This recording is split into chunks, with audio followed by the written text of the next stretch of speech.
Hey, this is Keith. Yeah, the Riches to Don and Mike. Don Geronimo.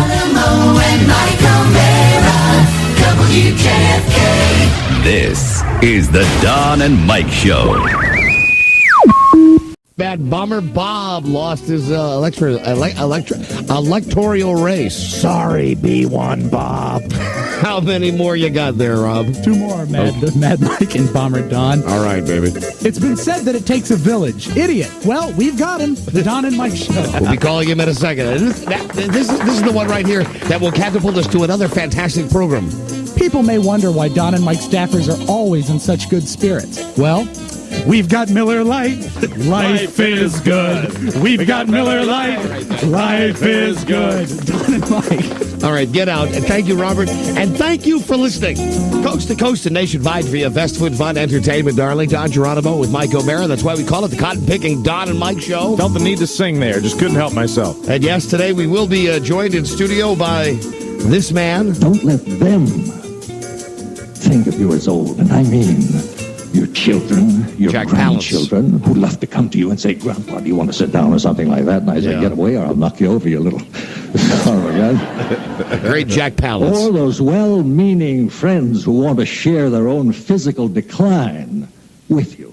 Tell them to go to hell. Right, Jack Palance, who has written a book of love poetry. Yeah, and the legendary tough guy, and that's him testifying before Congress. Imagine what he's going to be like on this show. And here's the funniest thing. So they always say to me, "Do you want a copy of the book? Do you want a copy? Do you want a picture?" I always say no, but Jack Palance. Sure. I said, "Yeah, sure. I want a copy of the book." Right. So he autographed it to Don. Love, Jack Palance. There you go. Love. It's a book of love poems. Because he's written a book of love poems. Yeah. There he is. Yes. I'm really excited about having him on the show. Yeah. Oh, and there's our play friend right over there. Almost forgot. Sorry, Mr. Buzz Burbank. Hello, Buzz. Hi, Don. Hi, Mike. Hi, Buzz. Hi, and welcome to the program, everybody. Yes, besides the fact that we have Jack Palance on the show today, we'll be giving away a trip to BA to Los Angeles sometime in the next 4 hours. That's going to be a lot of fun. We have news about our Thanksgiving show. We've put all the details together. We'll tell you what we'll be doing and how you could maybe be involved, be the lucky family, as it were. Nudity is in the air. This thing in Richmond, Virginia won't go away. Yep. Even though we're no longer on the radio in Richmond, Virginia, they're still writing about us in the newspapers. So we've got to, at some point today, make a call to the newspaper guy to set him straight. Yes, clear the air. The Major Bill Smith calling the Butterball Turkey hotline. Excellent. Yeah. Got to get to that today. But you know what is first out of the chute today? First thing. Yesterday, we're taking phone calls. Last hour of the show. That's 6:15. Pick up a phone line. We go, hello. And a guy made a disjointed attempt at a sentence. Something about Kathy Lee Gifford. Then he used a nasty word right out of the chute. Yeah. Used, I think, the F word. Yeah. And so we deleted him out, and we padded, and we waited until the delay caught back up, and we, for whatever reason, put the guy back on the air again. It was a day where we had to delay a couple of folks because of potty mouths, and he was the last straw. And we felt as though we had to give him a lecture. Yeah. And when he showed up again on the phone line, then the lecture really began. Yeah. Oh yeah. Well, so no. What happened was we didn't hang up on him. Right. He stayed on the phone, right. And we talked to him some more, and then he cussed again. Yeah. Then we had to delete him out again. And we slowly realized as we were talking with this guy that he was a supreme idiot. Oh right. I mean, he's a grade A moron. God love him. He's going to be the official village idiot now of the show. Yeah, it actually came out better than it started. We talking to him, and at one point I accuse him of living in a trailer park because he's got like white trash written all over him, and he screams out, "No." He lives in a house that costs $500,000 a year. That's right. He said, I live in a $500,000 house. So then we started asking him about it. I say, what's your mortgage? And he said, well, it's not a mortgage, it's a lease. He said, well, that's not owning a house. If you're leasing it, you're more like renting it. He said he disagreed with that. He didn't know that. Then we asked him what he did for a living, and he said he worked at an airport. And he was also an artist. Yes, and he also said that he did Grateful Dead paintings. He had also dropped out of high school. Yeah. He had fathered 2 children. Yeah, we asked him what he paid a month for that $500,000 house. He said $450. So we were interested in where he found that bargain. So we get done with him. He cusses a third time. Now, we've had to delete him out 3 times because the guy can't complete a sentence, and he wasn't calling to bust our chops. No. He was calling to, in a roundabout way, somehow make fun of Kathy Mee Gifford, Right. who apparently has come through the little a tiny town airport that he works in. And we were getting angrier and angrier at him, and he was getting a little angry with us, and we were just about to give him the big kiss and just say, see you later, idiot. When all of a sudden... As a matter of fact, we did. What happened was we did give him the kiss. We went away to a break. Right. We come back from the break.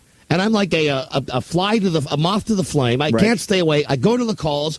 Second call we take, it's him. He's calling back. He wants to be our friend, and we at this point we are giving him the idiot stuff with both barrels. I mean, it is relentless, as you know it can be. And man, I think yesterday he said, "What are you guys doing to me?" And I said, "We're piling on." Yeah, absolutely. And that's what we were doing. We were just unabashed on this guy, and he was taking it. And to his credit, we would get done telling him what an absolute prince idiot he is, and he'd say, "I love the show." He loves the show, and he was interested in being a regular. And then by the end of the conversation with him, we decided that he would be our official village idiot. So, from time to time, we're going to call the official village idiot of the show. As it turns out today, he's a hot commodity. He's the last thing we ended with yesterday. We're going to call him now and find out what's new in the life of the village idiot. That's right. And that's his name. That's going to be his only name. He was supposed to keep a journal, a log of everything he did between the time we talked to him yesterday and the time. Well, I don't know if he was able to do that, Buzz, because, he is the village idiot. Of course. So we'll see what happens. All right, call him the village idiot. He lives in the great state of Delaware. All right, calling Phil. Phil the idiot. I'm calling at the number he requested we call him at.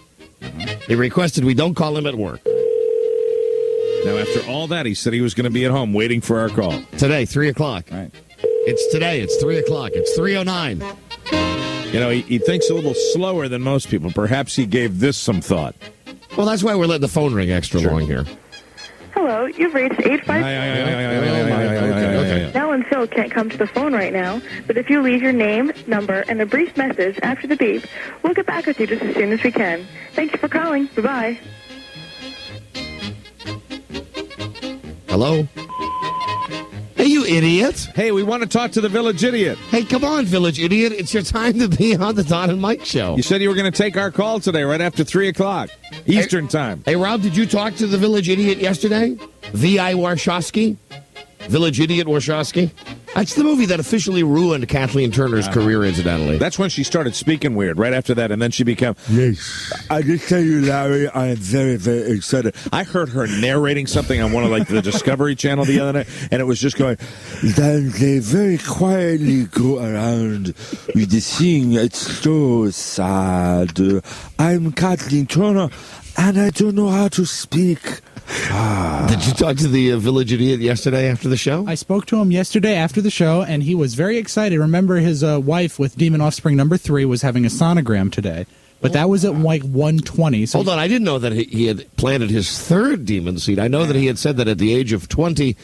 That was another fact we disputed, since he had the voice of Dennis the Menace. Yeah, we didn't believe that he was 20, and he has now fathered his third child. That's the understanding I have, is that he had a... Pour a cork in that thing, son. God. For goodness sakes. He never does it for fun. That's what he says. But he said he should be back at his house by 3. Wow, never does it for fun. No, I just threw that in. Just to continue the name. There you are. The name The idiot. village idiot. Well, there he is, the village idiot. All right, well, he's not with us. Why am I surprised? Yeah.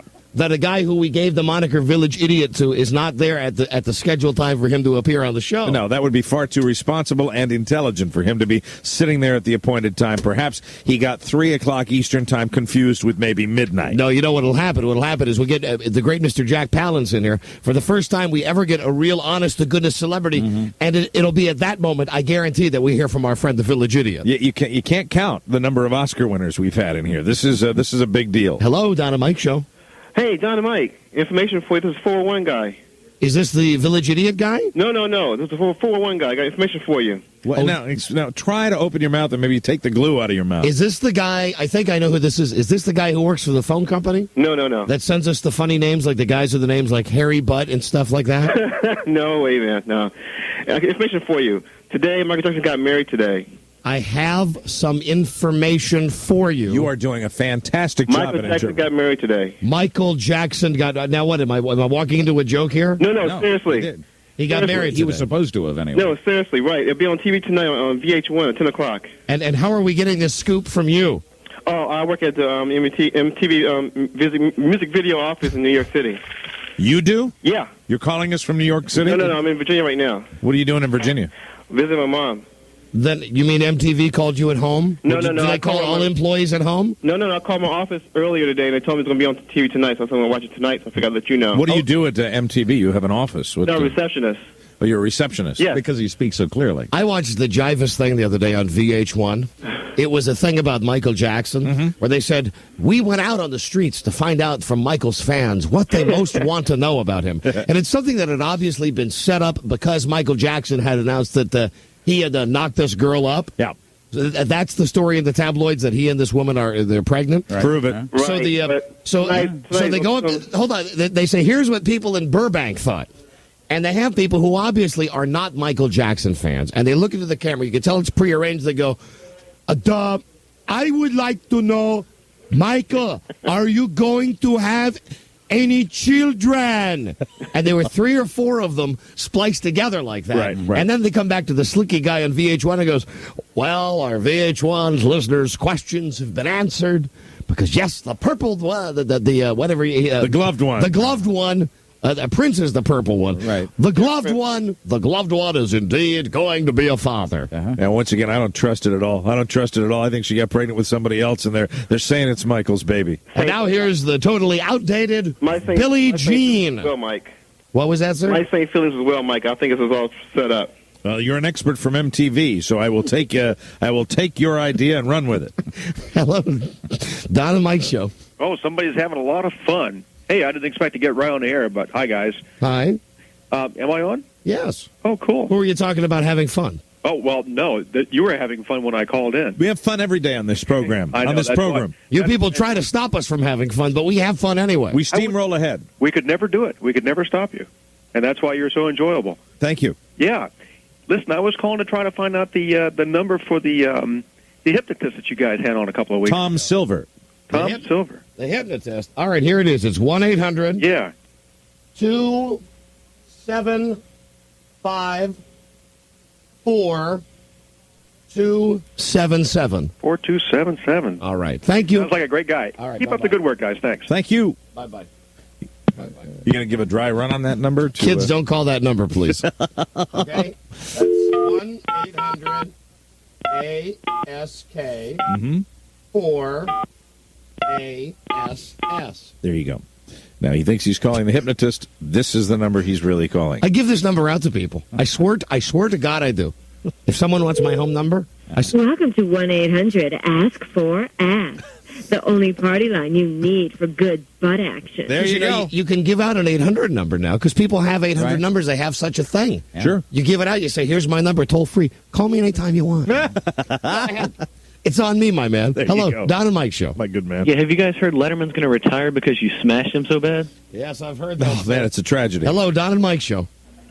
What am I doing answering these phones? I'm waiting on the odd chance that the Village Idiot's going to call in. We had now. such a good time yesterday, you wanted to just dive in right out of the chute. This is it. We've got a break here because we have other stuff we have to talk about. If the Village Idiot's not ready, we got to talk about our Thanksgiving show. Hello? This has some Village Idiot potential, whoever's on the line here. Oh, hello. Oh, I'm sorry. I thought I hung up. Wasn't getting through. Hello? Well, you've gotten through. Oh, okay. Hello? Yeah, hey, I was wondering if you guys had known about Anthony Robbins being on later with, what's his name, Richard Jenny. They ask us why we have phone screeners. Calls like this. Absolutely. That fabulous Tony Robbins, Richard Jenny show that's traveling across the country. Yeah. I have no idea what anybody's talking about here. Right. I have no idea what you're talking about. You don't? I swear to God I don't know what you're talking about. Once you turn that radio down, you'll be able to hold think on a little more clearly. All righty. I don't think so. I bet you $1 he doesn't think any clearer with the radio turned down. I only got $1 left. I don't want to lose it. Anthony Robbins was on Anthony Robbins. I know him. He's the guy from ER, right? What? Is that the guy from ER? No, I thought that Are you talking about Tony Robbins? Yeah, who do you think he was talking about? What's that? Oh, you're talking about the guru guy. Your man. Yeah. Anthony Robbins, Tony. How soon they forget the It's man. Anthony Edwards from ER. I think it's obvious that your brainwashing has been completely washed out of your head now. You no longer bow to that man. The man who's... Didn't his tapes, do anything? Who? Who is he? He's dead to me, Mike. There you go. Good. Tony who? Tony who? I swear to God, I thought you were talking about the guy from ER. My apologies. Oh, okay. All right, now what was the point? Now maybe I'll understand the call. What about Anthony Robbins? He was talking about with Richard Jenny on the later show, and he was saying something about how he had helped a lot of people and everything, and he was talking about how he had helped a pimp with his prostitutes and everything. And right, I mentioned that. That he said that at the big Wahoo thing that I went to, where they had you stand up on a chair and do the Macarena dance. Oh yeah, yeah. Well, I must not have caught that one then. But yeah, I thought I was kind of funny, and I thought I'd just mention it too. The amazing thing out of this call is that Richard Jenny was actually hosting a network show. Uh-huh. Oh, that's very sad. Why not just give me a paper cut and pour the lemon juice in right now then? Ouch. Ouch. Double ouch. All right, thank you for the call. My apologies. I was playing the role of the village idiot there. Oh, okay. Not knowing who my guru is. Okay, thank you. All righty. I don't think it was the village idiot, Don. I think you have successfully blocked Tony Robbins. You blocked him from your mind. That's right. I'm back now with my main man, Hank Kingsley. Whatever Hank Kingsley says is okay with me. Kingsley! And I can't wait until next week's episode of Larry Sanders. Yeah. Because it looks like it will be much funnier than last night's much hyped episode of Larry Sanders was. We are in agreement there. I was only mildly, but nonetheless a little disappointed. It was all right. Yeah, it was funny. I mean, it's funnier than most stuff on TV, but not what a premiere should be. Not that show has high standards. I got 4 stars. It got 4 stars in everything. Everybody was raving about it. It wasn't that good. No. It wasn't that funny. I was waiting for it to be funny. We were all waiting for it to be super funny. That's why I had to shoot out the TV last night. Elvis. Right. Were you in the jungle room when you did that last night? Yes, I was. I was shooting at that monkey again. Hey, Don doesn't look like the episode. Watch out!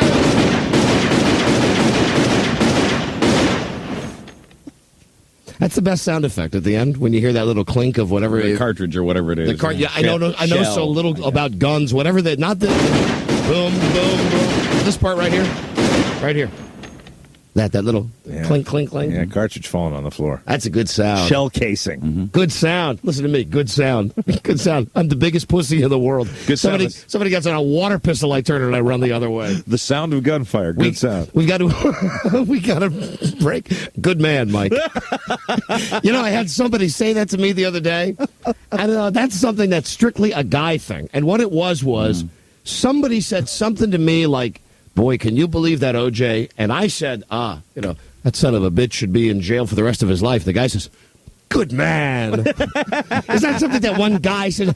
Good man. Good man. Right on, yeah. Usually accompanied by a high five. Yeah. Good sound. Good man. We'll be right back. Not to be confused with Alan Goodman. Yes, Goodman, the great Goodman. We'll be right back. This is the Don and Mike Show. Two grown men who can't get enough of each other. WJFK. Don Geronimo and Mike O'Mara. WJFK. $300 for a water pump? But Hank! But I still smell gas. Hank! Yes, I do realize that the water pump is not connected to the fuel system. But I just had the mistaken impression that you had a nose. Tally-ho, face. Hank! Haven't you ever heard of knocking before you enter? I'm sorry. All right, calm down. Okay. Now just calm down. Hey! All right, now. Are you calm? Mm-hmm. Good. Now, what is it? Your car's on fire. Damn it! Damn it! When were you going to tell me? Have you heard? The Don and Mike Show. See, I mean, it wasn't all bad. Better on radio than I reacted to it on TV. Yeah, me too. I was angry last night. Really? Because the Larry Sanders Show wasn't any good. Yeah, I thought it was good. They put a lot of time into it. You wait for it, and it comes on, and then when it's kind of it was funny. It just wasn't as funny as it can be. Don't you think? I was mad. It was great. You're just a happier person than I am, Buzz. Does that mean I'm unhappy too? Oh, yeah, you're very unhappy, Mike. Hello? Hi, Boo Boo. Now, here's the most unhappy woman in the world right now. Listen, I know I'm not. I'm I'm happy. What, did something happen I don't know about? No. Weren't we both unhappy, though, last night because that Larry Sanders wasn't funnier? Oh, well, we're disappointed. Well, yeah. Then the Geronimos agree with the O'Maras. That was a not good, mediocre episode. Not mediocre. I don't want to go that far, but it just wasn't as good as it could be. It got all that hype. Yeah, and Tom Shell's loved it so much, and normally we agree with him. But yes. No, and it was good. You know what I love about you, honey? Can I just interrupt you? You know what I love about you? What? 15 years ago, you couldn't have picked a program out of the television guide.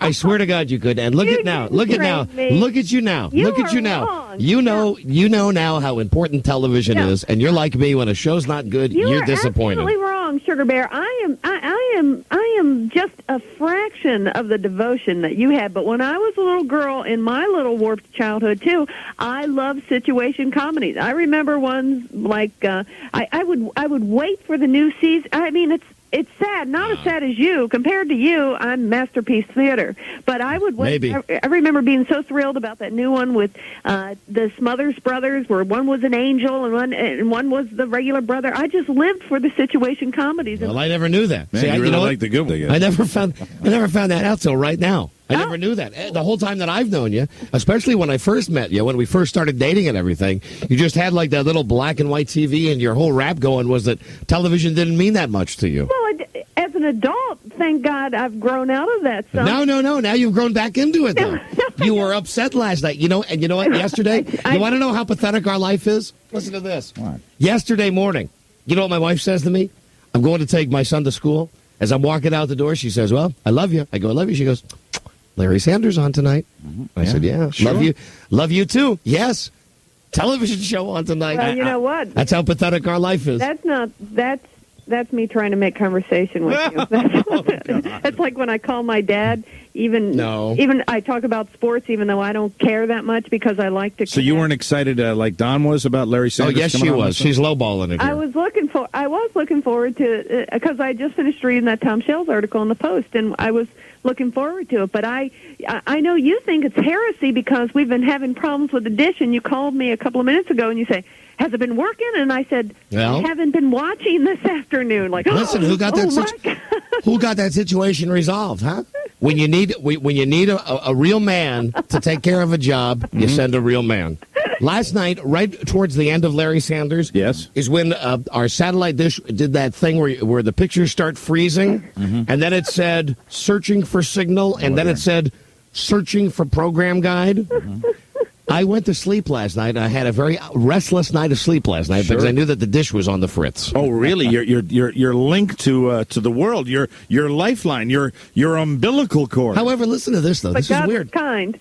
This is weird because we get the satellite signal at our house, and I split it two ways, meaning that I got one signal that goes to my room, to my haven, the cave, the bat cave, and then the other signal goes to the rest of the house.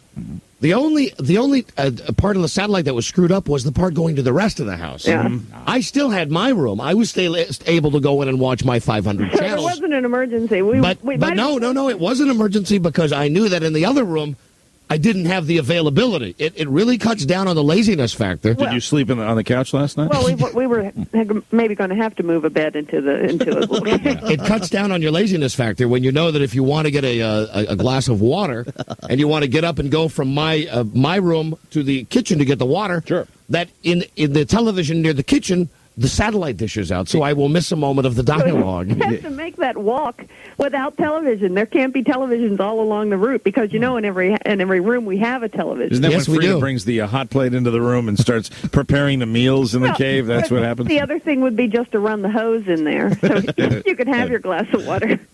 What was that movie? There was a movie. Does anybody remember that awful movie with John Ritter where he got sucked into the TV? Yeah. When he was in a game show. Relatively recent movie. When he was in a game show inside this movie, inside his television, one of the prizes they gave away was like a big lazy boy recliner that was not only a recliner, but it had a refrigerator and it was also a toilet all at the same time. And that got a big laugh. And I said I would use that. Yep.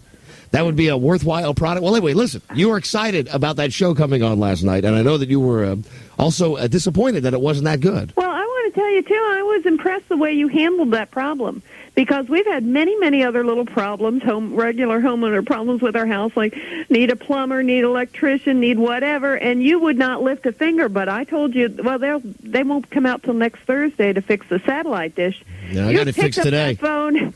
Give me that number. Hello, this is Don Geronimo. You never use your radio name when you call for this. Quiet on that now. I did, though. Did you really? Yeah, I did. Oh, it's TV. I called. I said, hey, it's me. Listen, something's wrong with my dish. 45 minutes later. They put the red light on top of their car. But it was fixed. All right, not that good. That show, not that good. No. All right, and what do we look forward to tonight? Friends. Yeah. No. Yeah, no, I look forward to Friends. Friends was funnier than Seinfeld last week. What do we look forward to, though, as a couple? Having a family dinner together with our son in a loving atmosphere, saying grace over our meal. Oh, of course, Diagnosis Murder. No, we look forward to Jerry Seinfeld. I know. Which could be the second big letdown. See, this is the problem when you have shows, when you base your whole emotional structure on television shows.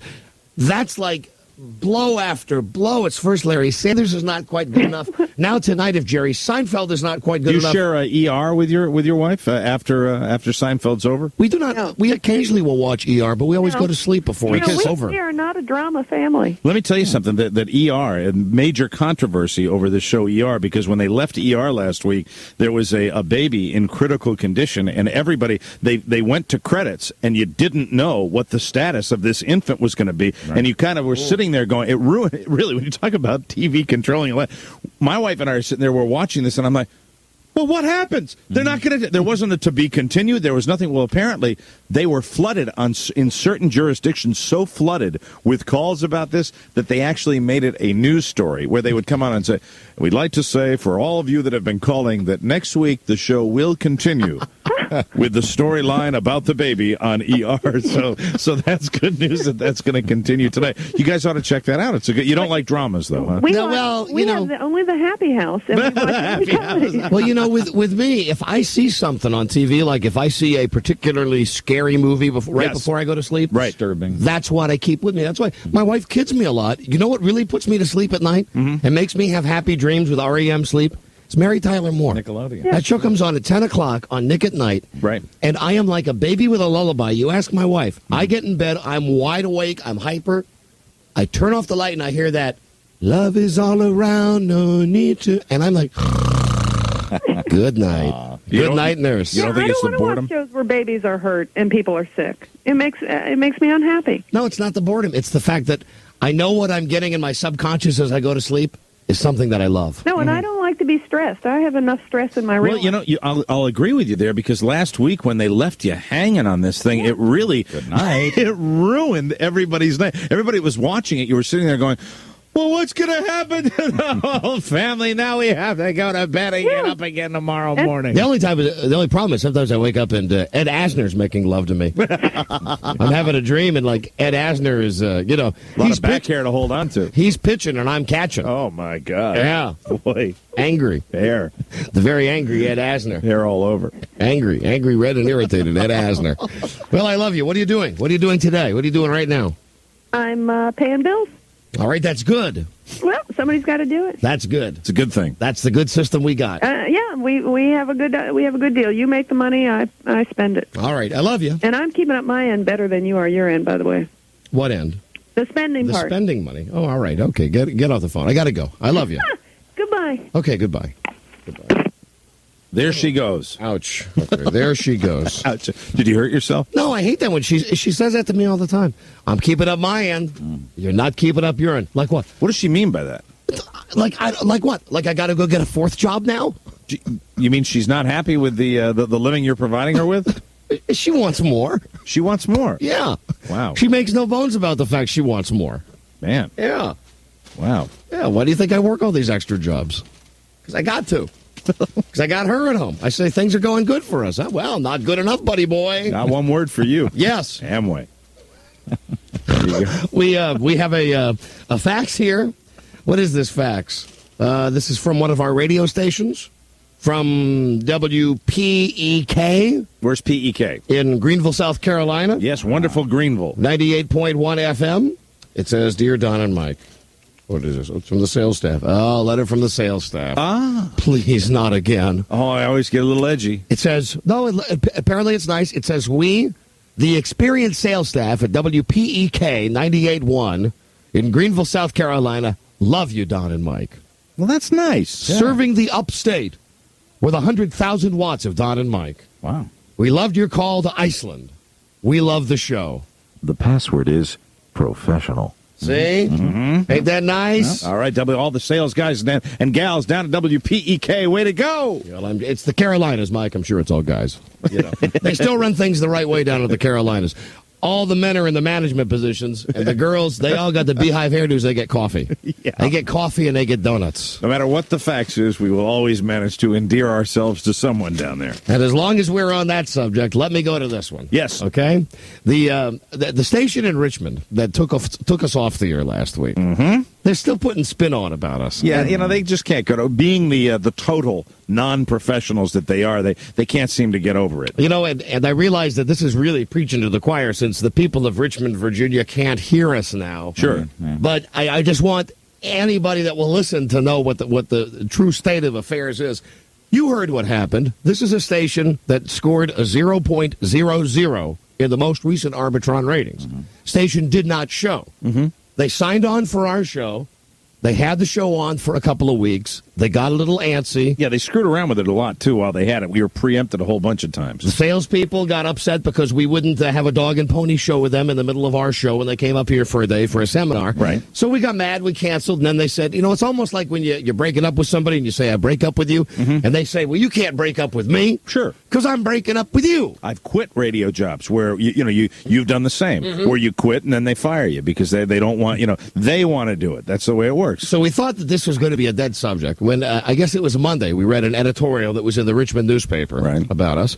And then today, I get faxed an article from Jerry Lindquist's column in the Richmond Times-Dispatch. After 2 weeks of the Don and Mike show, WRVH is back to sports talk during afternoon drive time and beyond. But don't look for a return of Steve Molesky's Sports Huddle. Was that the name of the show? Yeah, the Sports Huddle. Can't understand why that didn't win. Station General Manager Carl McNeil says there's a misconception out there. Now, this is what's so great. I said on our show last week that the station had a 0.0 in the ratings. That's why that they brought our show in. Right. We don't make a secret of that. Most of the stations that we get on are fixer-upper stations. Absolutely. Stations having trouble with what it has on, and they bring us in there, and we turn things around. So apparently on the streets they're having a tough time because now the general manager has to go to the guy at the newspaper column, and he gets him to write this. Station General Manager Carl McNeil says there's a misconception out there. The huddle wasn't dropped for low ratings to make way for the allegedly humorous non-sports gab fest out of Washington. It was a matter of money. Too much going out, not enough coming in. Don and Mike was a freebie. Now, just let me stop. I'm going to call the guy at the newspaper and tell him this. Right there, when he says it's a freebie, that tells you what he thinks of his inventory. Because what we do on our show, and that's exactly the point. What we do on our show is something in the radio business known as barter. Yes. Meaning, yes, you get our show and you don't have to pay us a dime. Yeah, the vast majority of syndicated programs are done on a barter system where all we ask our affiliates is to give us the time for our network to run commercials. Right. And then our network sells commercials. That's it. So we make money. That's not a foreign concept to anybody. This is something that was started by Casey Kasem when he started American Top 40 25 years ago. He gave it away to every radio station, and every radio station thought, what an idiot Casey Kasem is. Meanwhile, he was going out to Trident and to Clearasil and saying, I'm going to put your commercial on 500 stations. That's why, this program generates a tremendous amount of revenue, and it does. And that's the other thing. When somebody like the guy in Richmond says, the Don and Mike show is free. What do you think Westwood One is? Even though we bust their chops all the time, do you think it's just some expensive play toy? Yeah, we could send him the documentation to show just how free it was. Show him the hundreds of thousands of dollars that this show makes in syndication each year. They don't have us on Westwood One just to pamper our massive egos. No.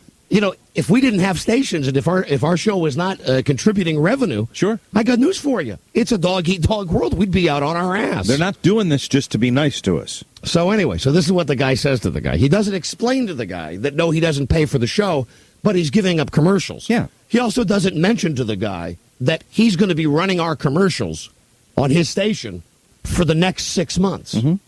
That in a roundabout way, he's going to continue to pay us for 6 months. Although some might say if a station's got no ratings, you're playing commercials to nobody who's hearing them, so it's kind of a moot But that's point. the way. That is the way it works. I mean, that's the agreement for anybody. Once and for all those people that don't seem to get it, it's pretty simple. There are a lot of shows that are syndicated that work this way. You run the show, you play our commercials. That's just the way it works. It's like everything else. I don't think it's a crazy concept. We believe in ourselves, and we believe in the show. When we were originally syndicated, they said we can charge stations, I don't know, $10,000 a year to take up your show, or you guys could have X amount of every dollar that's made from commercials. It's kind of an incentive plan. The way it works for us, this is why we're always trying to get new affiliates. The more stations we have, the better it is for us. That's the way we get our money. And the more ratings we get, the more commercials we sell, and then it like it's that hair commercial with all the little heads that get bigger and bigger. So this guy, and this is something this guy knows. He's trying to put spin on it to make it sound like it's a freebie, and that doesn't surprise me because these people have lied all the way along. But then here's the next paragraph. McNeil said he knew after 2 days of Don and Mike that it had been a bad idea. I called their boss, he said. This is not what I was led to believe it was. I want out of the contract. Cussing on the air, blue humor might be okay in D.C., but it's not good for us. Oh, jeez. Now, I want to say this, too. One of two things happened. Either this guy's totally in the CYA mode, or he's such an inept manager that he approved a show without listening to it. Yeah, there are only two options there. It's either that he's trying to save some face on this and he knows that our voices can't be heard in Richmond, so he can say whatever he wants, or he's such a complete moron that he would put a show on it. Listen, if there's one thing that people from Westwood want to tell the new stations when they sign up for our show is, listen, this is not your average radio show. That is made so clear. And if there's one thing our network does, it's that they let prospective affiliates, know exactly what they're getting because we want to avoid a problem like this. Not only do they tell them the kind of show that they're going to get, they send them a tape that demonstrates rather aptly the type of show we do. And then before we go on the air, in most cases, they listen to the satellite feed, sometimes a month or two before they put us on the air. They know what they're getting. This guy knew what he was getting. He knew exactly. He is a liar. So then here's what happens. Then he gets a bunch of calls and faxes. And here's the last paragraph of the story. The number of calls and faxes he received, not complaining about Don and Mike, but saying they wanted sports back on, frankly surprised me, McNeil said. Bottom line, the listener spoke, we listened. Bottom line, this guy is so full of bullcrap, it's coming out his ears. Bottom line, we had a fit when we got that letter from his sales department, which apparently he approved, and we said, go scratch. That's the bottom line. That's the way it worked. Please. I'm not going to waste my time on the manager. No, that would be futile. Yeah. And as you know, I did try to handle this off the air. Yes, hello, this is Don and Mike. We're doing our radio show right now. We'd like to speak to Mr. Jerry Lindquist, please. My mom is. Now, we got to wind this up because I see Jack Palance is making his way in. Academy Award winner coming in. And then we got to tell you about our plans for Thanksgiving. All right. Our big Thanksgiving broadcast.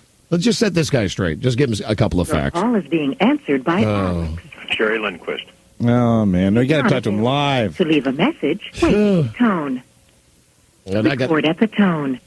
All right, we'll do it very fast. Jerry Lindquist, Don Geronimo, and Mike O'Meara. Hi, Jerry. How are you? Listen, we read your article today in the Richmond Times-Dispatch, and a few facts you should know. The Huddle, whatever the hell that is, was dropped for low ratings. And if you were a journalist, you would look up the summer Arbitron ratings for Richmond, Virginia.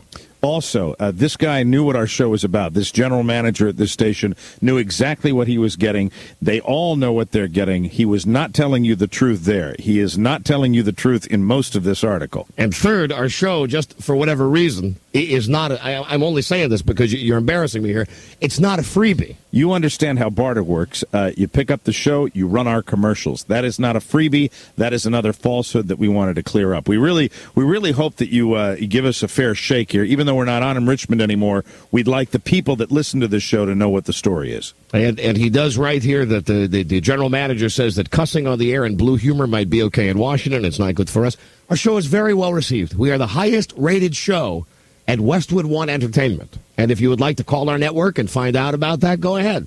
You'll find out that, yes, while we do have a show that perhaps is a bit juvenile at times, we do have a pretty large following of fans. We do turn those fans into ratings. We hope you can set the record straight, and that's why we wanted to call you and let you know about some of these facts. This general manager is not necessarily telling the whole story. You're being manipulated. I don't know if you have ever seen Waylon Flowers and Madam. Yes, that's a fine old program, of course, no longer on the air. But in this case, you're Madam. Or let me use a more current analogy. You're Miss Piggy, and this guy is Frank Oz, putting his hand where his hand should not be to control you. Please remove his hand and write some sort of retraction. But now, don't bring Jack Palance in right this second. He's coming right in. I don't think he's going to wait. Hello? Finish recording. I guess that's it. Tone. All right, listen, that's it. We have to go. We have Jack Palance who's being brought into our studio now. So we hope that you write this wrong, because we know that you, Jerry Lindquist, are a great journalist, even though you're in Richmond. Thank you for listening to us, and if you have any further questions, please contact us here in Washington, D.C. Maximum length recorded. All right. Thank you for leaving your message. Okay, all right, thank you. All right, well, we took care of that. Now we'll go to our break. We'll come back. We'll meet Jack Palance. This is very exciting. The Academy Award winner who is here with his book of love poetry. Hope he reads some of it. Oh, we'll get him to. Right after this. Stay right there. The station with less BS. WJFK. Hey, boys, how are you? Hey, how are you? Hey, we're both starving. When do we eat, huh? You have worn out your welcome at Bushwood, sir. Is that so? Well, who made you pope at this dump, huh? Bushwood? A dump? Well, I'll guarantee you'll never be a member here. Member? Are you kidding? You think I'd join this crummy snobatorium? But this whole place sucks. That's right, it sucks. Only reason I'm here is maybe I'll buy it. Buy? Bushwood?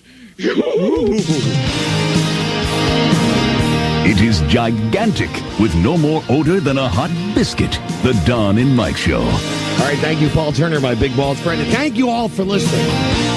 Jack Palance, as it turns out, is having a refreshment. He's back in the conference room. Excellent. And we'll bring him out in just a moment. Let me proudly announce our Thanksgiving gala. Oh, boy, I can't wait to hear about this. We're going to be giving away a Thanksgiving dinner. Now, we've done this before, but we've done the Thanksgiving on the Mayflower. The tired, done so many times radio promotion where you actually get like a Mayflower moving van. Yes. And we had the people inside. One year we did it where somebody got dinner and Rob A dressed up like a pilgrim and somebody else dressed up like an Indian. It was wonderful. We've had some marvelous Thanksgiving shows. Just don't know how we could possibly top that unless we offer this to one of our lucky families. A Thanksgiving dinner to beat the band. Or whatever they say. To beat the band. To beat the band. Sure. I'm talking about turkeys. I'm talking about trimmings. All the fixins? All the fixins. All right. Booze. Actual booze? Wow. Who doesn't like booze with Thanksgiving? Oh, I know my family does. And to top it all off, naked women prancing around. We're giving away Thanksgiving at a strip club. Hallelujah. Now, we have only a few requirements of you. First, we ask if you would like to win Don and Mike's Thanksgiving at a strip club. You fax us an entry. We'd like a letter knowing why you and your family would like to have Thanksgiving at JP's Nightclub, downtown Washington, D.C. 2 floors of exotic dancers. Now, we are doing this right. You get a private room. Right. And the spread, if you'll pardon the pun, the food spread, will be absolutely first rate. Top shelf with the turkey and the mashed potatoes. All and the trimmings. Catered turnips. everything. Yes, everything you want. Sweet potatoes. Those any tomatoes? Lots of tomatoes. Onions. There will be ladies who will dance just for you while you're eating. Wonderful. There will be ladies who will dance then for everybody in the place when you open the door after you have your meal and after you have your after-dinner drink. Sure. When you want to go down, when you want to be with everybody else. Sure. The best part of this is that this happens on the day before Thanksgiving. I can't think of a nicer treat. This is on a Wednesday, the Wednesday before Thanksgiving, 2 weeks from yesterday. We will have Nick Joe there as our representative. He will be wearing the pilgrim suit? Yes, the suit's being handed down now from Rob A. to Nick Joe. After a few minor alterations, I think it'll fit him just fine. The entire broadcast will be here live on our show. Here are the only requirements that we have of you. If you would like to have Thanksgiving at JP's nightclub. Yes.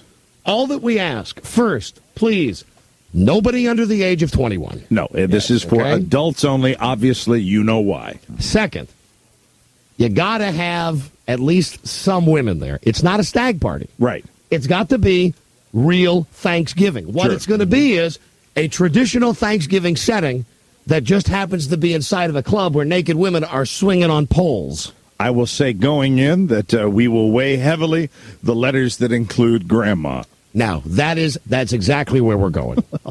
If, in fact, you get grandma and grandpa to come, if they're still with us. Yep. Or if one of them is gone, God rest their souls, we'll throw in an additional $200. There you go. Okay? Sure. Not only will we give you Thanksgiving dinner with all the trimmings and a day at JP's, and it all happens on the day before Thanksgiving during our show. It's really, I mean, when you think holidays, you think an exotic dancer. If somehow you are able to get a grandma or grandpa to go, sure, you get the extra $200 cash bonus. But no one under the age of 21. Now, we need your letters, and we need letters that tell us why your family wants Thanksgiving at JP's nightclub. Because we're already looking forward to reading them. This is going to be a contest that we start and begin very quickly.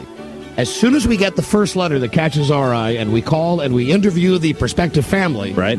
That's it. The contest will be over. You're the big winner, so you want to compose that letter rapidly and get it out to us in a fax. Now, the bigger the family, the better. Sure. This is a huge strip club. Yeah. They will accommodate up to 10 people. Of course. Meaning that we could have one giant family with 10 people, or we could have two.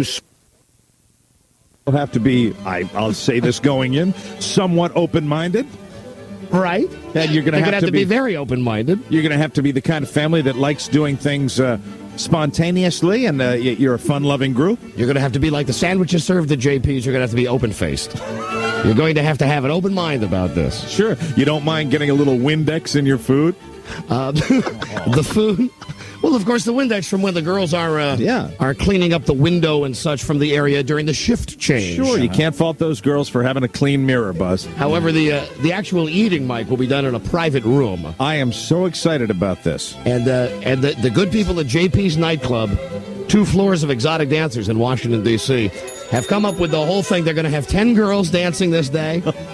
It's being catered by a reputable caterer. Sure. With food. They called today and they said, listen, we don't promote drinking and driving, so if you have a designated driver, we'll even throw in some cocktails, some beverages, some libations. That's wonderful. Now, it's open to all affiliates. Good. Across America, but you have to get yourself here. Yeah, that's right. You have to do it. Meaning that if you live down in Tampa and you want to make the 10-hour drive up to Washington, D.C. with your family for this, well, why not? Maybe it'll be worth it to you. Or you can coordinate with your whole family, and if anybody wants to pop for the airfare, sure, fly up. I mean, this is something where it might be worth flying into Washington. Now, what we're thinking is ideally you'll get a guy and his wife. Well, maybe bring the mom and the dad. And maybe the brother and the sister and the cousin or two. And the cousins. I think we're going to, I think any way you slice it, we're going to have a few cousins here. For a few moments, perhaps you'll be able to put the troubles of the everyday world behind you. Sure. Be able to have a nice piece of rare roast beef or enjoy some nice white meat turkey. Some lovely breast meat. And have your favorite libation. And then enjoy some all-American adult entertainment. Including pumpkin pie. Yeah. Oh, yeah. Lots of pie. Oh, yeah. It wouldn't be, it wouldn't be Thanksgiving at a strip joint without some pie. And the whole thing, as I mentioned, broadcast live here on the show on the day before Thanksgiving. Of course, who else would we send down there but Nick Joe, fresh off his stellar appearance on the David Letterman show, and now he's going to host you for Thanksgiving. Right. This is the most off-the-wall thing we've ever done for Thanksgiving, and frankly, we're not really sure if there is such a family of misfits out there. So we want to find out right now. I'm confident, Don. I know that somebody's out there that wants to do this. Listen, I know that there are guys out there who can get 10 guys together for a party, but you've got to have women, you've got to have wives or girlfriends, and again, If you get the mom, if you get your grandma, oh yes. If you get the grandparents, we'll give you an extra $200 in cash. That's it. If you get your grandparents to go to this thing, and please, no kids, okay? Kids are not allowed. Obviously, you know the reason why. 21 or older. That's the way we do it. Send us the fax now to Thanksgiving at JP's Nightclub, and fax it to us here at this address: 1-800-636-6410. Another fabulous Don and Mike production. 1-800-636-6410. We have just changed the roll of paper in the fax machine, awaiting the heavy onslaught of the many, many entries from the families, and we will pick one family, interview that family, and give them Thanksgiving at JP's Nightclub. It's just another reason why 1996 is the year of the nude.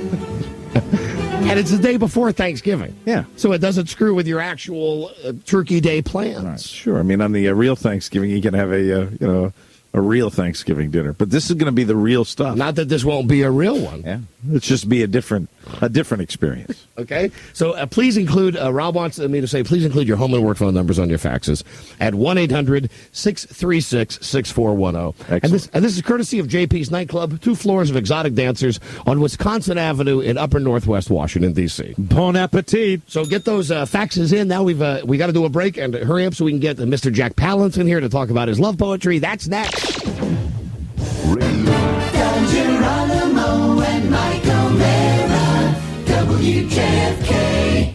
What the hell do you think you're doing here? You're out of the business for good, forever. Will you just listen a minute? Shut up! You shut your mouth once and for all.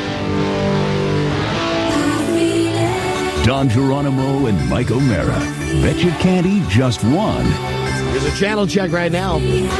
Don and Mike Show on Westwood One Entertainment. Thank you for listening in Jacksonville, North Carolina on the Big 910. WLAS. San Diego, always entertaining. AM 1170 Talk. KCBQ. And thanks for listening in Baltimore on WJFK. The home of the Ravens. Okay, enough waiting around. Yeah, we've been waiting for the Academy Award winner. Bring him in. Bring in Mr. Palance. We stopped yelling at the guy from the Richmond newspaper because we thought that Mr. Palance was ready. Then he wanted a beverage. We're waiting for him right now, and I gather, that he does things on his own time, and now we're waiting. Here I see Rob holding his jacket. And here he comes. Hey! Let's welcome him. Look Give him at a round of applause. Jack Palance is making his way into the studio. Yeah, buddy. All right. This is an honor. Jack Palance. Hey, how you doing? How are you? I like that. I like shaking hands with him. Welcome. I love Jack Palance. Good to see you. Thanks for coming on the show, It's like Jack. the most dignified guest we've ever had on our show. We're very honored to have you here. I swear to God. Oh, my God, and I'm not wearing my necktie. You look good, though. You look good. You got the suit on. Like that. You look very sharp. I just took the necktie off. You did? Yeah. Well, that's good. I bet a lot of guys walk up to you and go, Jack Palance, excuse my French here. I bet they walk up and go, you old son of a bitch, you. You're just one of those guys. You're a guy's guy. You know what I mean? Yeah. You're not mad that I said that, are you? No. Okay. As long as they don't take a shot at me, I'm all right. You look like you could handle that. Well, you could handle that, too. You have experience handling that type of thing with your background, right? I mean, you were a boxer at one time, weren't you? Oh, God. You've been working on it. Oh, yeah, I was doing a little shadow boxing. You better throw him out a little further away from me. I look like a Rockette doing that. Listen, how do you go from being Jack Palance, tough guy, movie star, Academy Award winner, to writing these flowery love poems, of which I wrote, and they are, I want to tell you something, sir, they're dreamy. Your poems, you really wrote all these poems? Yeah. You say they're dreamy. They didn't put you to sleep, did they? No, I meant dreamy like a high school girl would say something is dreamy. High school girl? That's how I feel. I feel like a high school girl in love when I read these poems. Yeah. Have you written these your entire career? Is this something you've been doing all your life, where you would find a moment and jot down a little piece of poetry? Oh, yeah. Really? All my life. And they're real Just poems. About, really. What? They're not like, there once was a girl from Nantucket to, they're real poems. Oh, God. Now, what rhymes with Nantucket? Get out of that one. They're real. Now, what about the pictures? Did you, are these the... yeah, I did those. That's your art, too? Yeah. He's got paintings inside the book. That's very nice. You're a man of many talents. Who knew that Jack Palance was such a Renaissance man? Yeah. Now, were you hiding this all these years, or is this something that's I found out about 2 weeks ago and decided I'd come to Washington and do your show, and by God, that was going to make a huge The fact that you're on the show, that Jack Palance is on this show, and the three of us are sitting here talking about love poems, to me, is just a little bit surreal. It's a little strange. Who did you write your first love poem for? The very first? Yeah, the very first love poem you ever wrote. Yeah, I think it was my second grade teacher. She had I wrote about her fanny. She had a lot of it. So I had to write about that. That's not in the book, is it? No. Oh, man. Second grade teacher's But fanny? I do still have that poem, I think. Do you write about many fannies in the book, Mr. Palance? Well, I knew a couple of women named Fanny. So. Do you remember your first poem about fannies? A fanny here, a fanny there, a fanny everywhere. Something like that. That's lovely. Let me see if I can jot that one. Yeah. Fanny here, fanny there. Fanny everywhere. Everywhere. Something you and I would still be able to recite on. We could memorize that one on this program. I'll tell you a good one I like. Milk, lemonade. Around the corner fudge is made. Are you familiar with that one? No. God, I don't know. I don't know how the hell that got away from me. All right. Now the book here, and I love the fact that it's one of these very thin books, yet it costs over $20. That's a nice scam. This is going to be a wonderful a Christmas gift. That's why it's out now in time for the holidays, right? A book of love for the holidays. Yeah. If there's, I had, since you wrote a book of love poems, if there was one poem in that entire book where you could say, this is the poem for somebody who's in trouble with their girlfriend or with their wife, or they really want to make amends and they want to tell their special someone that they love them, what would be? Would you have a specific poem for that you would use in any circumstance for that? Out of this book? Out of this book. You mean if liquor doesn't work? Yes, if you can't get her boozed up, absolutely. And you know what? Oh, I'm sorry. Go ahead and answer the question. No. I've noticed that you're one of those guys. You're not like Lionel Richie. When he writes something, it's, oh, what a feeling. When you're dancing on the ceiling, like a rhyming dictionary. I've noticed that your words don't rhyme. You're one of those poetry guys. Huh? Haiku. Yes. Are there any haiku in there? I don't even know what a haiku is. It was in Wayne's World. Yeah, it was in Wayne's World. That's why I know what a haiku is. I do some of the other occasionally, but... Listen to this one. Let me just read you. Easier this way. Do you mind if I read part of one of your poems, I wish you would. Mr. Palance? You'd love to hear. Always I have loved walking through tall trees, hunting mushrooms, reb tops, pinkies, kozars. Those types of mushrooms? Yeah. The sure edibles. The others were left to rot and waste their sweetness on forest pathways. You see, there's not one rhyme here. Very nice. The forest, murmuring, weeping, sobbing, laughing. The forest of love. Lying amongst the trees and listening, a stillness so acute lovers forget to breathe. Will I find you there? Please come. I want to build a cabin over there, on that little island that divides the creek in two. The trees grow fast and tall, and the water rushing merrily all around sings the melody of forest love. Now, let me just stop this music for a second. I think that was awfully nice what you wrote. Yeah. Well, thank you. Yeah. Now, that was beautiful, Don. I thought you did a fine job. I wouldn't want to follow you. Now, were you drunk when you were writing these, or is this a serious side you got? I don't remember writing them, so I must have been plastered. It goes on. The forest of love. That's the name of this book, and it's full of all kinds of stuff like that. I asked you before, do you have a favorite? I mean, do you have a particular one that really is near and dear to your heart? The one that's in that book that you just had to put in there? Well, when you keep saying one, this is actually just one poem. Oh, really? One Just an long one. ongoing? Yeah. Oh, it's like a big run-on sentence, this book, Sure. huh? Oh, how about this one? It was just like my mouth began to, and I couldn't stop. The first time, it didn't work, did it? Dinner and wine, Chianti wine, and checkered tablecloths. You look so good in white. You know that, don't you? I love the fact that you're looking at me when you're reading this. Well, it's either I look at you or I look at him. He'd rather look at you, obviously. It was white. Well, no, it's just... I don't want to come between you guys. I understand. I don't want to... And there's not room for a third man in this relationship, Jack. I'm sorry. It was white that first time, and so I remember. I remember looking at you, some faraway madness. But where? That I couldn't remember.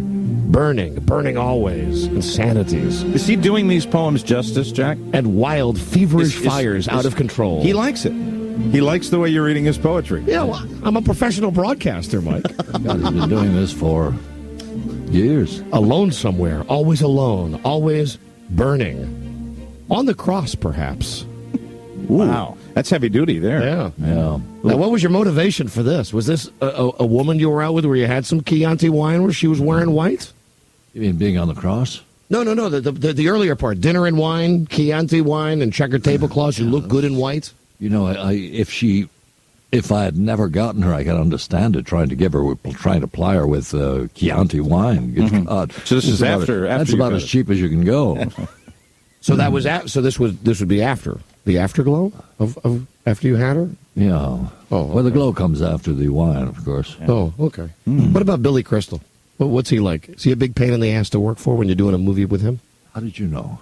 We watched you on on the Academy Awards and on some of the talk shows, and you do occasionally give Billy Crystal a little ribbing there, and we were always hoping that it was genuine, that it was really true, and that you really didn't like him. That's what we were hoping and praying for. We'll Please say it so, Mr. Please say that Palance. it's absolutely true. Please say it.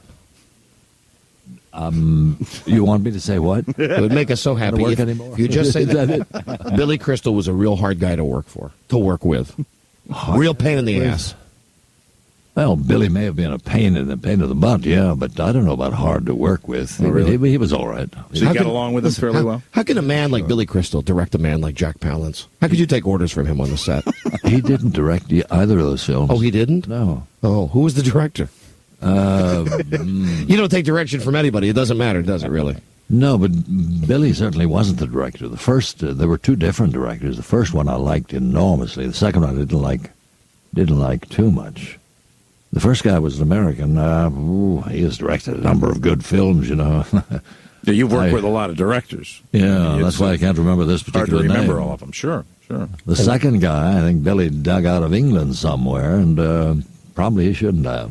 So you weren't real happy with the, obviously the second film with Billy Crystal not as big a hit as the first one. You weren't real happy with the way that turned out.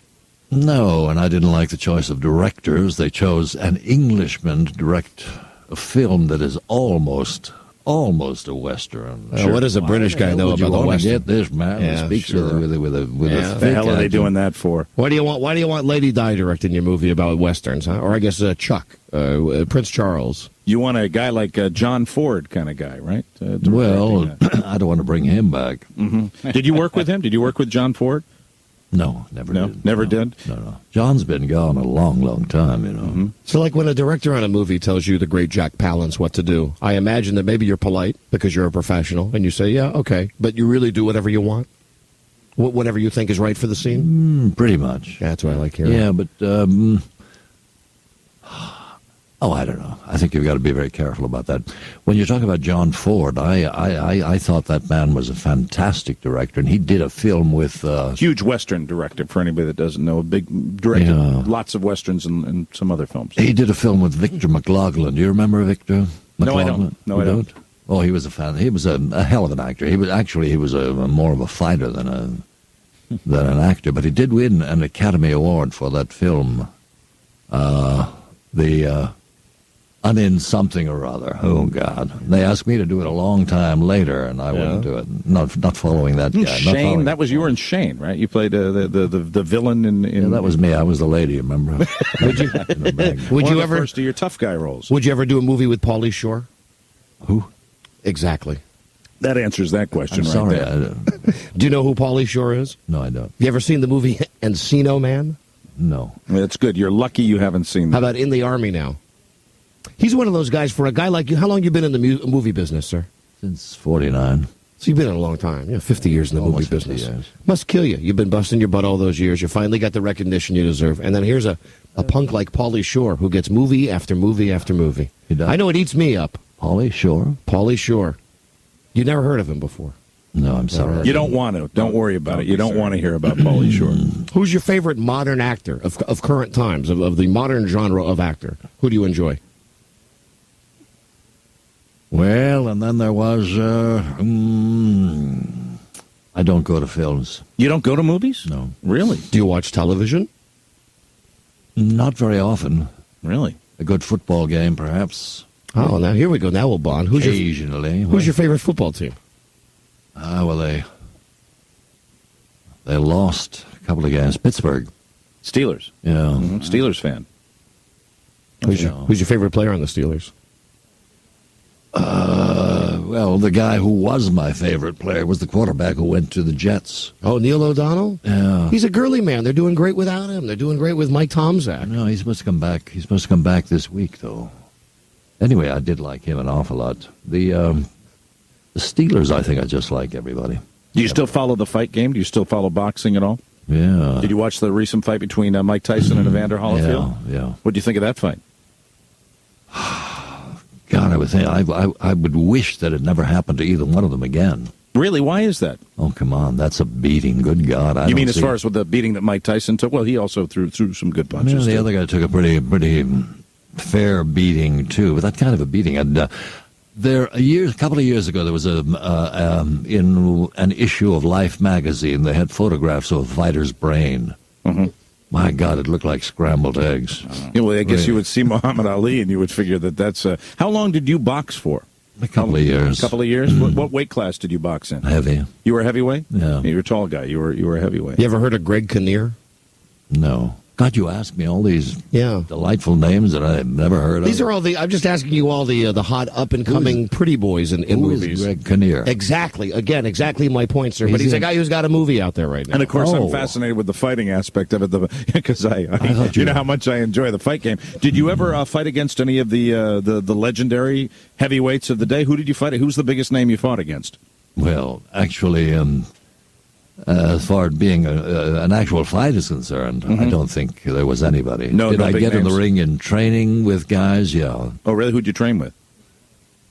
Well, there was a guy named Billy Kahn. Billy Kahn. Not too many people are going to remember Billy Kahn. He's back that far. Mm-hmm. Who's your favorite Baldwin boy? All six of them. Now, are there 6 boys or are there 4? I don't know. 4 or 6. The Baldwin boys.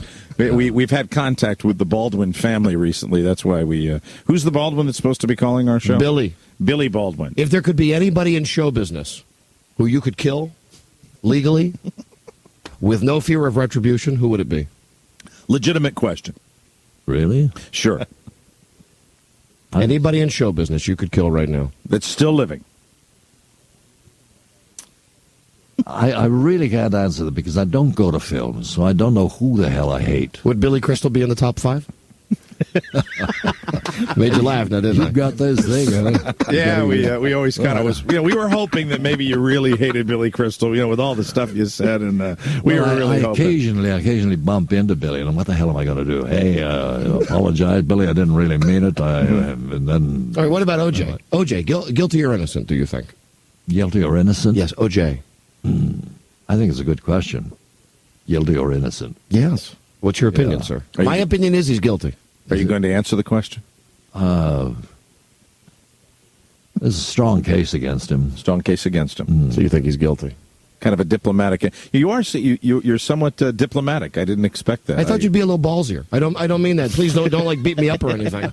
But I thought that you'd be more Billy Crystal, little punk. OJ guilty. Yeah, I fought Jack Dempsey in 1958. I see a peaceful man, a very mellow, peaceful kind of guy here, and some of the things that we've seen, you don't always seem like that peaceful guy. After you. I'm just asking, and I'm not trying to pick a fight or anything here, but during your illustrious career, isn't there anybody that you really just, or maybe just went ahead and took a swing at? Maybe during the shooting of a film or somebody you really just had a run-in with that we know, somebody famous that you wanted to take a poke at, God, I wish I could help you guys. I know what you're looking for. You've hit somebody. See, the thing is, you're just not telling us because I know you've hit Palance. He could be just selling the love poem book. That's it. And if he comes in here and he talks about all the guys he's decked, he's not going to be able to sell the love poem book. Oh God, there are an awful lot of women who love to be decked anyway. So Our first controversial statement from Mr. Palance. Yeah. A long moment of love, a brief encounter with eternity, and we talked. Was it the first time? I love you, and I love you too. The first time. The first time, I don't think, you don't have to be a literary expert to figure that out, what you were talking about there. Hasty qualifications, half-truths, fear of nakedness. Who will throw the first stone and why? Hesitations, explanations, reservations, trepidations. But nothing we could say could change this night of love. Nothing. It's clear to me now, Don. The reason we're not getting what we're looking for here is that Mr. Palance is a lover, not a fighter. Would that be true, Jack? Would that be true that you are? I love so much the way that he's reading these things. He's doing a great job, isn't he? I'm beginning to feel like I'm falling in love. I've got to be careful here. What the hell to do? I'm not a homo, Jeff. I enjoy your movies and everything, but I don't go that way. All right, we'll both go our hetero ways. Yes, we shall. Yeah. What would you say to anybody? Final question. Why should somebody buy this book, your book of poetry? What joy will it bring to... No fair looking at the publicist now for the answer. Oh. Why should someone buy your book, Mr. Palance? Well, it's because they may have $20 that they want to they want to put in the bank, and this is kind of a bank. It's buying books is I think it's marvelous to buy books and to collect them and eventually have to throw them the hell away and make room for another bunch. So why should they buy the book? The colors are nice. The reproductions are good, and there's a couple of things that you may be able to use, guys. That's some help, some pointers, huh? Yeah. Love poetry. I think if you read that book, it might help you with reproductions. Who do you like? Who do you like better, Beavis or Butthead? Who? Yes. Okay. Who'd you vote for president? Can I ask you that? Did you vote? I bet you're Republican. I bet you're Republican all the way. You're a Reagan. No, I'm going Reagan Democrat. I bet he's a Reagan All right, man. I got $5 says he's a Democrat. You're on. All right, here you go. You say Republican, I say Democrat. Republican or Democrat? Oh, now he's going to say independent. He's going to shoot us. No, I won't do that. Okay. Who'd you vote for? I would say that I've been Democrat most of my life, almost all my life. But who'd you vote for in this election? I would say that I've been Democrat almost all my life. Did you vote for Clinton in this election? I would say that I've been Democrat all my life. He's not going to answer. He doesn't want to tell you who he voted for. All right, then I owe you $5. You owe me a $5. Yay! That's one for you. Well, Mr. Palance, thank you for coming by. I'm done with you now. Good luck with the book. Will we be seeing you in any movies in the near future? Yeah, there are a couple coming out very soon. I'm going to do. We're going to do Treasure Island. We're starting in about 2 months. It's something that I've been looking forward to for a long, long time. Do you remember any of the versions of Treasure Island? Sure. The book is all I remember. I don't remember a movie. Robert Louis Stevenson. And who will you be? I know who I'd like you to be. Will you be Long John Silver? No, of course. All right. Armades. Oh, you will be a great Long John I'm Silver. going to be drinking and smoking. And Wallace Beery, the version Wallace Beery a long time ago was fantastic. John Voight did it. Well, John should not have done it.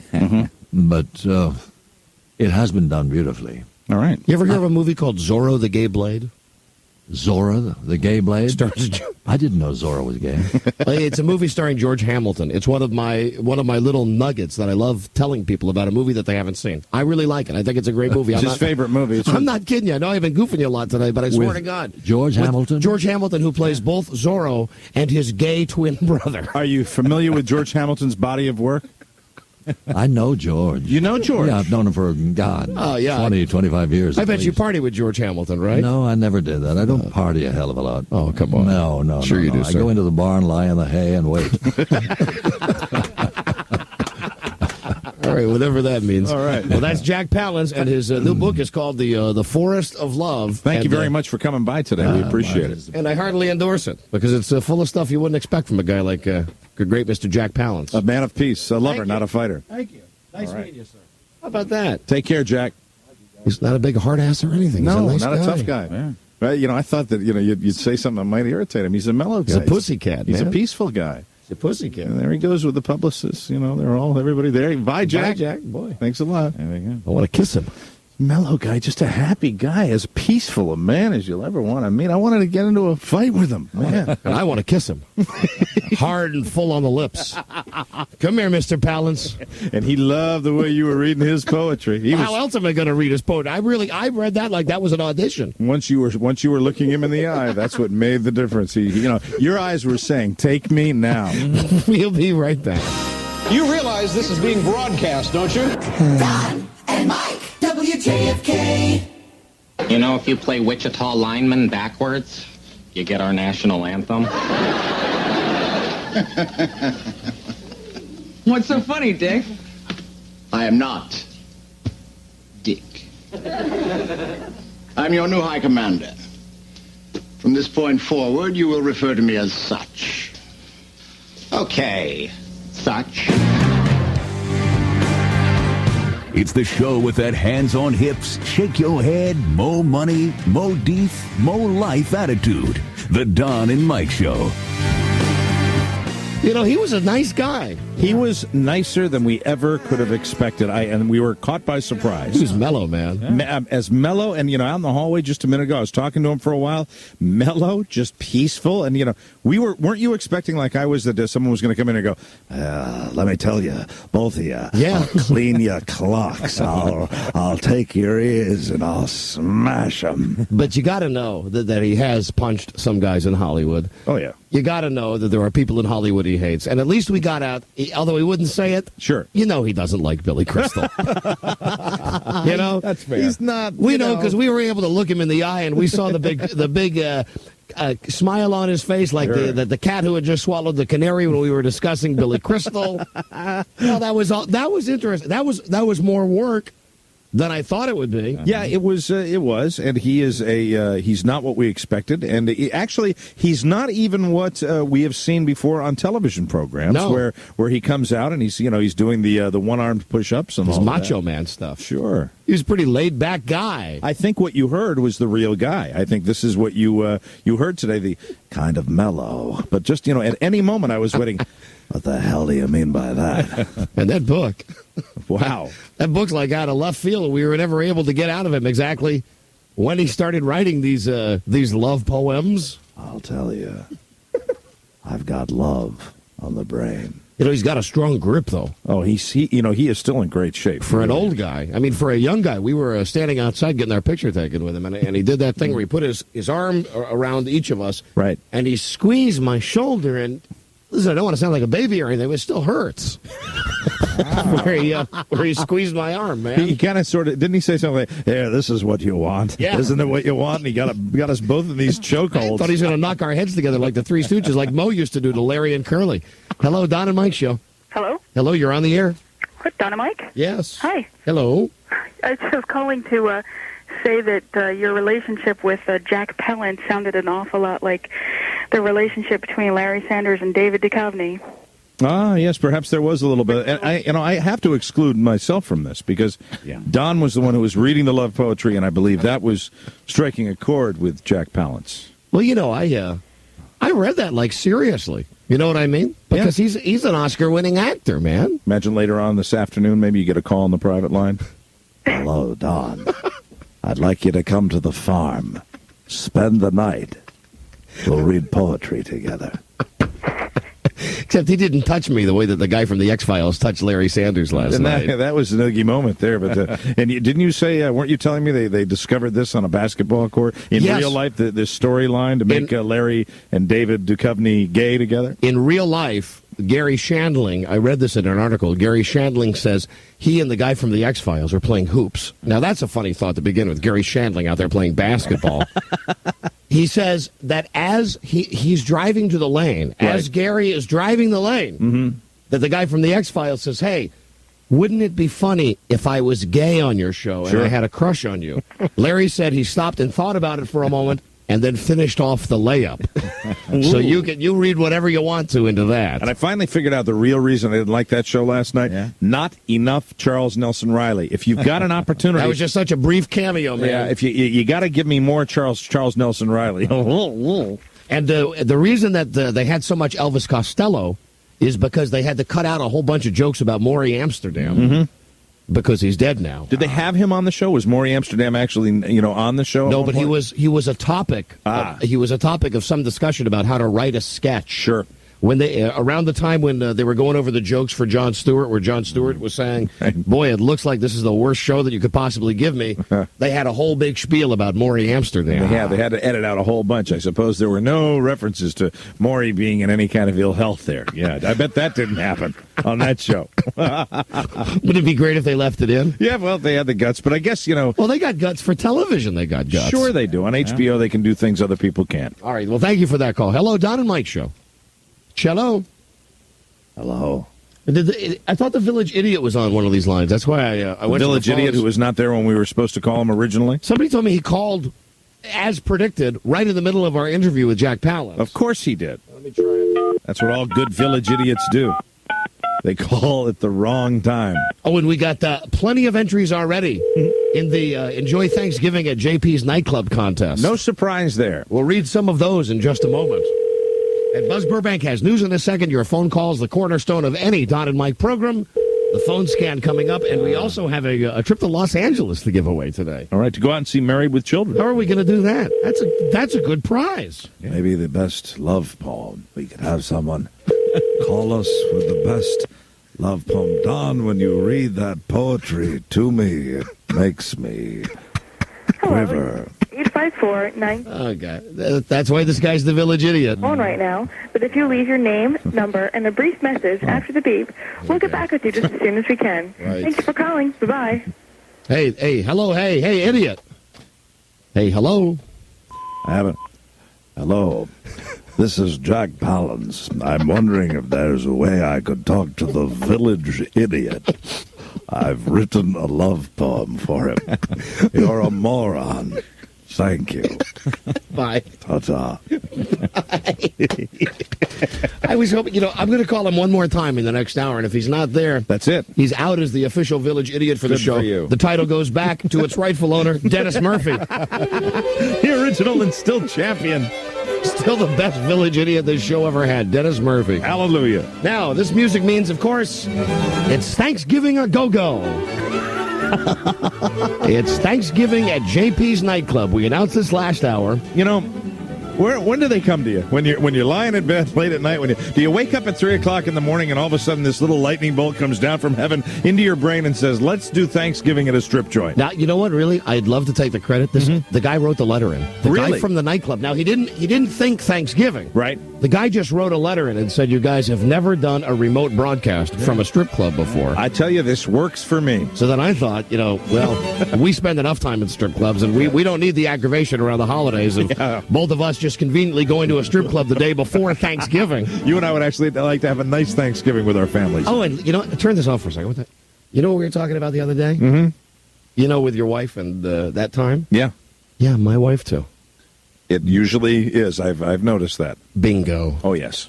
Bingo. Yeah. B-I-N-G-O. B-I-N-G-O. B-I-N-G-O. You know what was its name? Same thing. No, I understand. Are all women on the rag right now? Are all women on the same cycle as my wife and Mike's wife? Because all I know is he comes in and he tells me about an argument he's had with his wife, and then he mentions at the end that, it's close to that time. That's right. And I went home last night, and things were a little dicey, and I only ask that question when things are totally at peace, because if I ask that question when things are not peaceful, I am I am in trouble of the first order. So I asked it when things were calm, and I will say my timing was flawless, because it was the perfect time. If either side of that time, I would have been in big trouble. You know how I found out? Hasn't arrived yet, though. The empty box in the bathroom. Isn't that always the way the man finds out about it? Sure, you go poking around. Either that or there's, I don't even want to describe when you lift the lid and there's a little something left in there. That's not pretty. Little treat. Santa Claus has been to your toilet. Oh, man. Left his little red and white treat in there for you. Oh, God. Santa Claus treat. Mrs. Claus has left something for you there. And it's kind of a rough moment, but it's also a clarifying moment, isn't it? Oh, yeah. Yeah, then suddenly you go, wait, now I understand everything that's happened this week. Absolutely. It's like Grey Poupon, but of course. You call downstairs, you go, hey, you're having your period. I understand. I love you. All is forgiven. All right, back to the faxes. Now, here are the faxes we've received thus far for the chance to have your Thanksgiving at JP's nightclub. 2 floors of exotic dancers. Oh. Where we're going to be setting out all of the trimmings of a traditional Thanksgiving.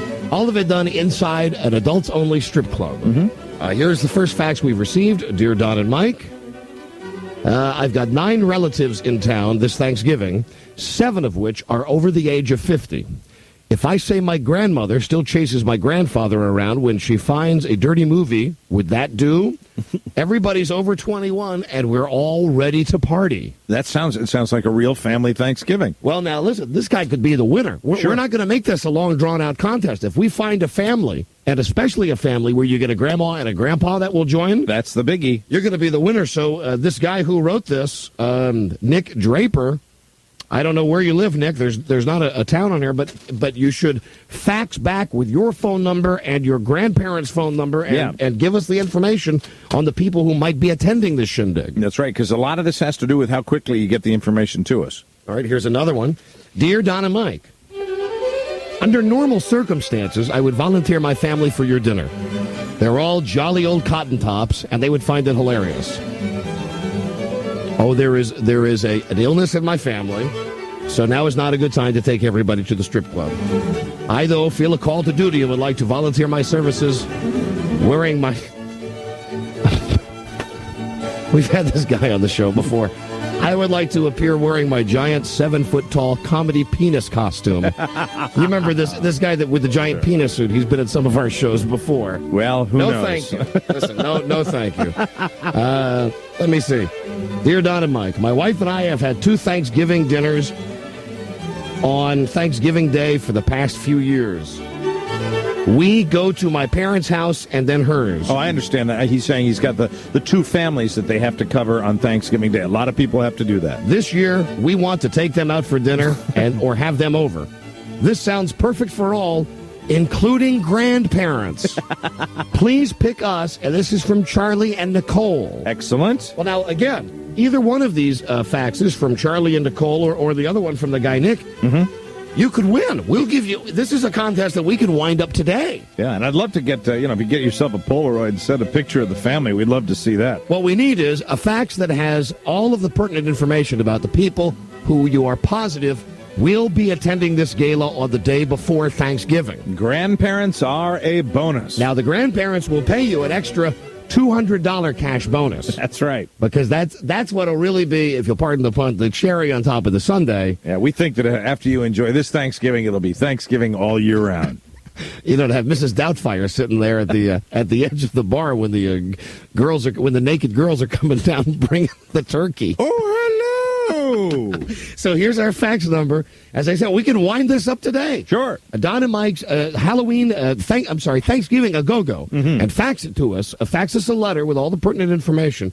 And if you're talking about getting grandparents involved, give us a phone number for the grandparents so we can verify everything. Yeah, I'd like to get everything tied up in a nice little bundle. And here's our toll-free fax. It's 1-800-636-6410. The whole shindig will be broadcast live on the show a week from this coming Wednesday, the day before Thanksgiving. Excellent. And our thanks to JP's Nightclub, 2 floors of exotic dancers in Northwest Washington, D.C. It's going to be great. A quick break, ho, ho, ho, and we'll be back with Buzz in the News after this. Okay. The station with less BS, WJFK.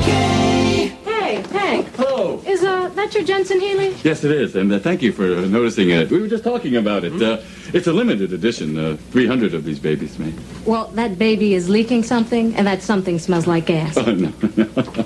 See, you don't know. You're a novice. That's what you're smelling is pure driving power.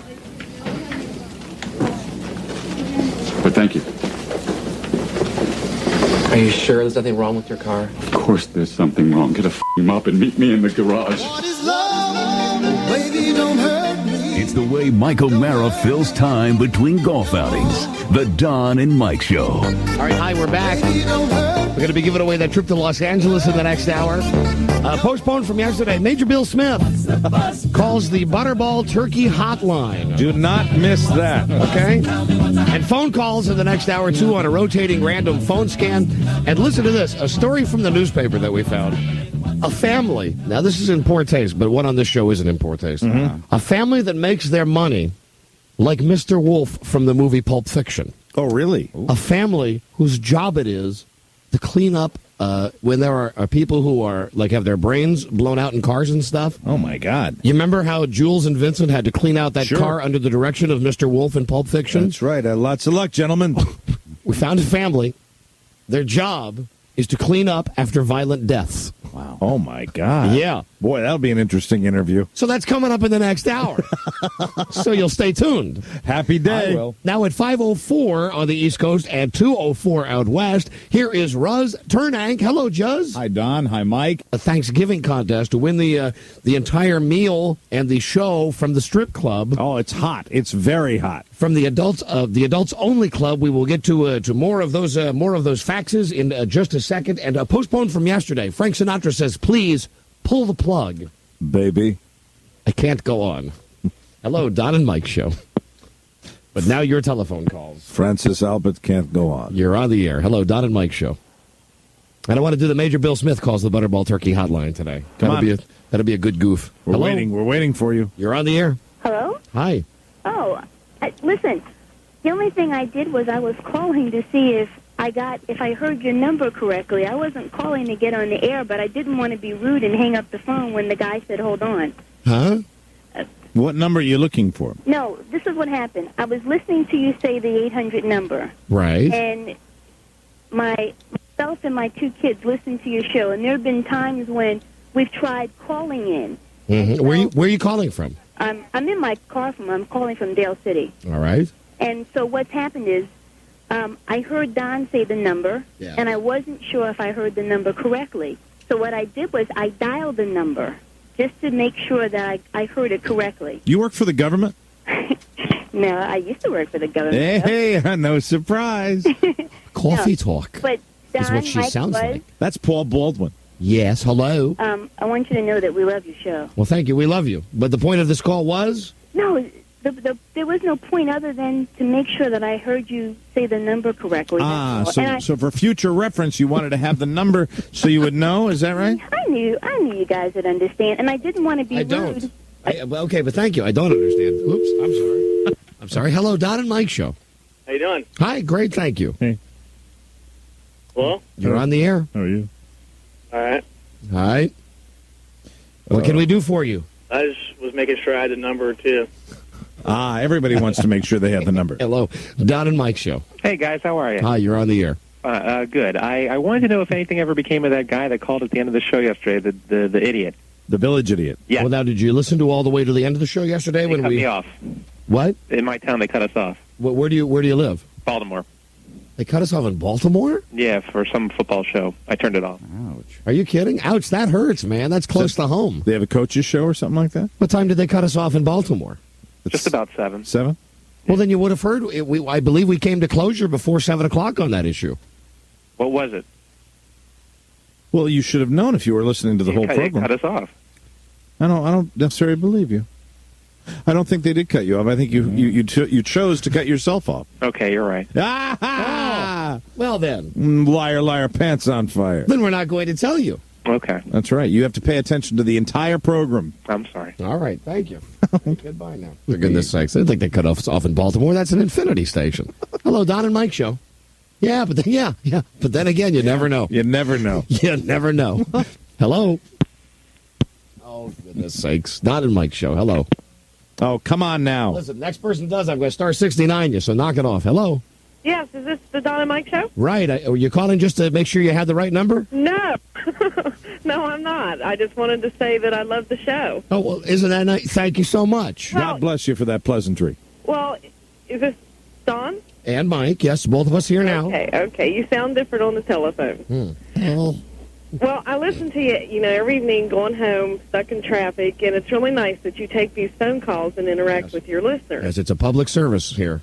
And I just don't know how you just stay so nice about it, because some of these people can just really drive you crazy. I like this call. Yeah. That's right. It's hard to be nice every day. How do you stay so nice? God damn it, I don't know, Buzz. Jesus Christ, I swear to God, I don't know how I stay so nice. Oh. How I stay so pleasant. I couldn't deal with it. I say that to Don usually every day when I come into the office. I say, hey, I don't know how you do it. How do you stay so nice? Yeah. Say, F me, man. I don't know. I got no idea. Good evening, gentlemen. I'm just a happy guy. Hello, Don and Mike show.